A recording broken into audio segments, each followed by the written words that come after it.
Everybody's talking today about secure attachment, having a healthy sense of feeling loved, cared for, supported infinitely by the people that we love in our lives. And in Judaism, that's a fundamental to relationships. And it all starts with deveikut, which means to be clinging, to be gluing, to be attached to Hashem. And as people approach Rosh Hashanah and Yom Kippur, I think, God forbid, it's one of the hardest times to a certain extent to feel secure attachment. Please God, we should all have a katima v'chatima tova. We should be sealed and inscribed into the book of life. But there's just this heavy sense of being evaluated, of being judged, confronting the importance of having to get our life together as best as we can.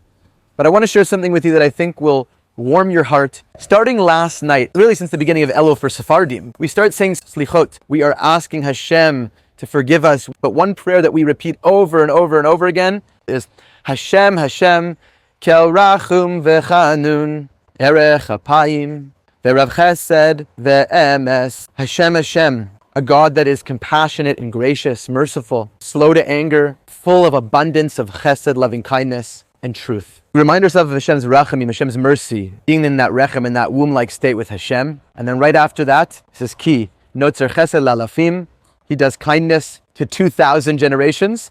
Noseh avon, He forgives sin. And then, Poked avon avos al banim al shleshim ve'al ribeim, that He visits transgression, God forbid, upon the third and fourth generation.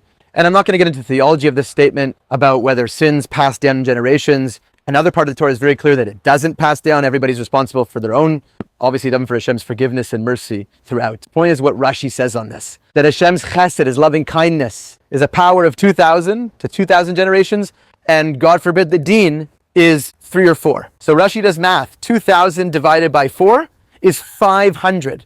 And then he says, Nimtses midatova meruba al midas puranios achas lechamesh me'os. Hashem's measure of good is greater than the other side by 500. Hashem is 500 times more merciful, 500 times more forgiving. And of course, in relationships, we all want to get it together, be the best we can be. But just remember, we're supposed to be dome lo. Mahu chanun v'rachum, just as Hashem is merciful, compassionate, afata. We should also be merciful and compassionate, 500 times more. And I'm not talking about dealing with, God forbid, abusive situations, but in general, our orientation should be seeking 500 times more love than judgment, giving people a chance, believing in people so irrationally so, 500 times more, obviously protecting our integrity, having boundaries, but our approach to life should be loving 500 times greater. That's what Hashem treats us like. Just remember that Hashem loves you 500 times greater, that He wants you so badly to be good. His meter is so scaled, so biased towards your goodness and your love and loving you. Be that way for other people in your life and be infused and saturated with love in every way.